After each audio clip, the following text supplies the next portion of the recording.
Welcome to Nasdaq Trade Talks. I'm Jill Malandrino, Global Markets Reporter at Nasdaq. Joining me is Jack Miller, Head of Global Execution Services at Baird, to discuss why he anticipates less focus on market microstructure and more around investor protection, establishing frameworks around emergent themes. Jack, it's great to see you again, albeit not in studio. Welcome back to Trade Talks. Great to see you, Jill. Thanks for having me.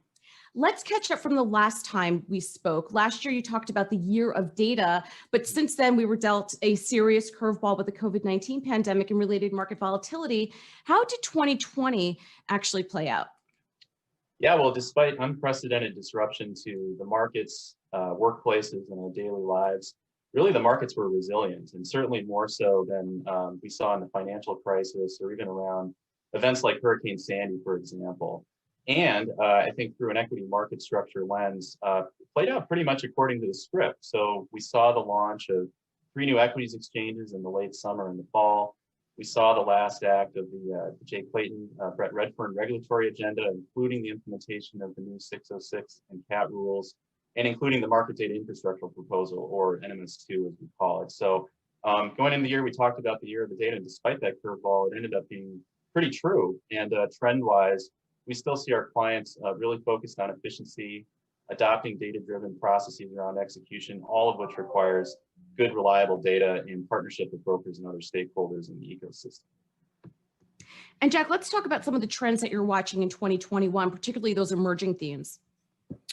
Yeah, well, it's a new chapter. As of yesterday, we have a new administration. We have a new SEC regime. So there's a lot to be written about that, but I'd anticipate, as you mentioned, relatively less focus on equity market microstructure and more focus on themes like investor protection more broadly, more focus on establishing regulatory frameworks around some of the areas that, unlike equities, which is really quite mature, are more Wild West still. So private markets, cryptocurrencies is a big one, and then I would say also adoption of ETFs more broadly, not just as a passive investment vehicle.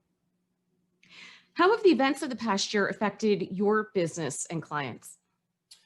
Yeah, well, the volatility and the workplace disruption certainly presented some opportunities to really lean into our client advice business. So whether that's equity research, navigating market structure, or sourcing block liquidity, in sort of a perverse way, largely freed up from the overhead of physical travel, we were really able to focus on engaging with clients.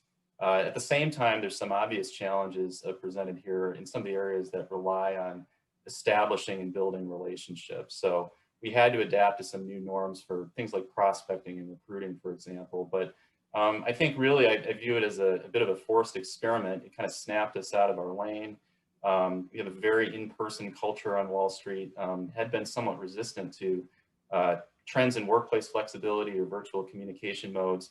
And we've seen that it can actually work quite well in a lot of contexts and bring some more efficiency to our day. So this will change the landscape. We're all eager to get back into the office en masse when it's safe to do so. But I think there will be some lasting change coming out of all of this. All right, Jack, great to see you. Hopefully next time we'll be in studio together. Thanks for joining us on Trade Talks, and thanks for joining me. I'm Jill Malandrino, Global Markets Reporter at Nasdaq.